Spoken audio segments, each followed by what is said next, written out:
This summer, picking up a pair of all-stars without surrendering a first-round pick in the process. And so you now have Paul George and Carmelo Anthony as of this weekend teaming up with Russell Westbrook in OKC. That's where we find our Dennis Scott, who's sat down Melo.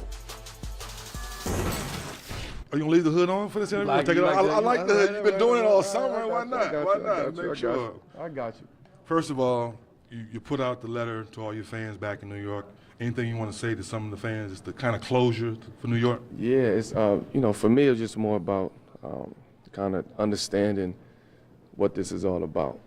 This is not about me turning my back to New York. It's not about me turning my back to the fans. It's about a business decision. It's about me coming to the grips that it's time for me to think about myself from a standpoint of winning and understanding where New York organization is at and where they're trying to go and what they're trying to do. There's no bad blood, no hard feelings between me and the organization. We left, in great fashion as far as I'm concerned. I have nothing bad to say about those guys, and I wish them luck. And the fans know that I'm always be, and I'm always represent New York. So. As you and your team were sitting back in this process, what made Oklahoma City sexy for you to say, you know what? Because when people came out and said, Melo's opened up his team, OKC. It was more about looking at opportunities for me to just win. Like at this point, I've stayed with teams, stayed in situations because of contractual reasons and money and, not wanting to leave money on the table, but also wanting to believe in, New York and in the organization and the players that are, my teammates. But then it came to a point where I was like, okay, now I really got to get serious about, my career. I'm not getting younger, and the only thing I'm missing is, winning and kind of just getting that joy back, getting that feel back, and kind of feeling refreshed. And I feel like that now. So. You and I were having a conversation the other night, and people talk about Melo the Pounder. People forget Melo can catch and shoot.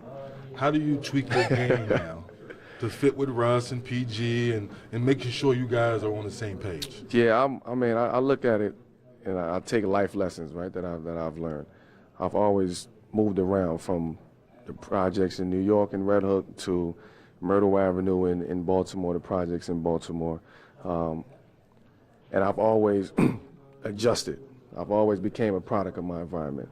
And I look at sports and basketball in my situation the same way. I've always adjusted to my situation. If it calls for me to go out there and get 30, 40, 50 points, then that's what I'm going to do. If it calls for me to adjust my game and be a spot-up shooter and add other facets to the game and bring other facets to the game, then that's what I'm going to do. I'm going to adjust to my environment, and that's one of the reasons why I wanted to come to OKC, because I see the talent level that we have on this team. I know what Russ can do. I know what PG can do.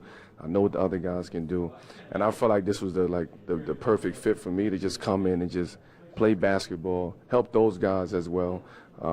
But just bring a different attitude, a different mentality into this situation. We talk about chemistry a lot in our league. How long do you think it takes for you guys to find that rhythm, find that chemistry? Because you had 3 alpha dogs. Yeah, quarter, and all 3 of you guys want the ball. Of course, man. It's going to take some time. We're going to have to adjust. But at the end of the day, man, we ball players. Right. We ball players, and it ain't no who's the first option, second option, third option. Listen, whoever's open gonna get it. If we feel like Paul is the one who got it going, and he got it going that night. If I got it going, I got it going. If Russ got it going, he got it going. We're not forcing the issue. Right. We're going to let it come to us. We're going to let it play out. It's going to take some time. We're going to have to get the kinks out. But at the end of the day, I think people overthink it. We're basketball players at the end of the day. I consider us smart basketball players. And we're going to make the proper adjustments that we need to make in order to make this work. So. You and I were talking about what the NFL's been doing, about our president and the comments he's made.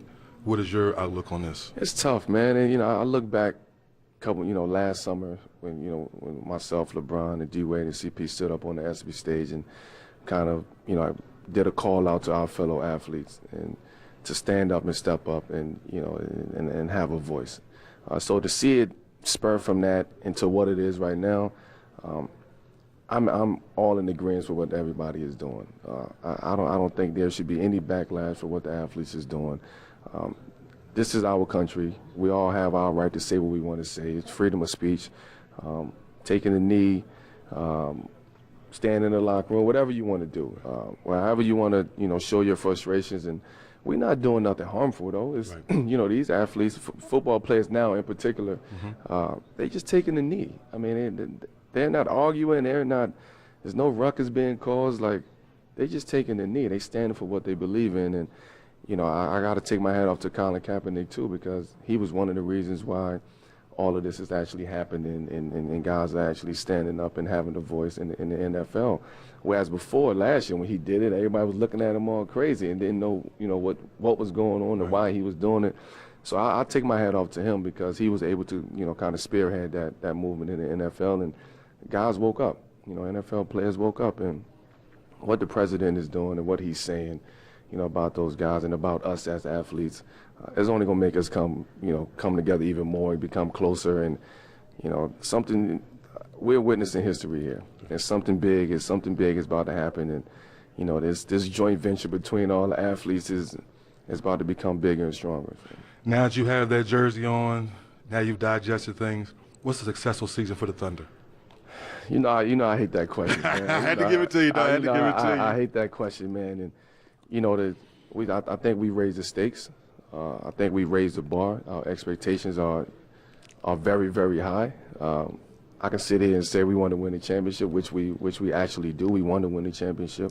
But I can't say we're going to win the championship. It's a lot of work that goes into that process, into that journey. So I don't know what's a successful season. I can't put that in words. I mean, we would know what's a successful season at the end of the year when we sit back and look at it and kind of just address what's going on and kind of just look back. I don't want to say what's a successful season. I don't want to put nothing out there right now. Well, I appreciate you spending some time with me. Thank you, brother. All right, stay healthy. That love, man. All right, back to you guys. All right.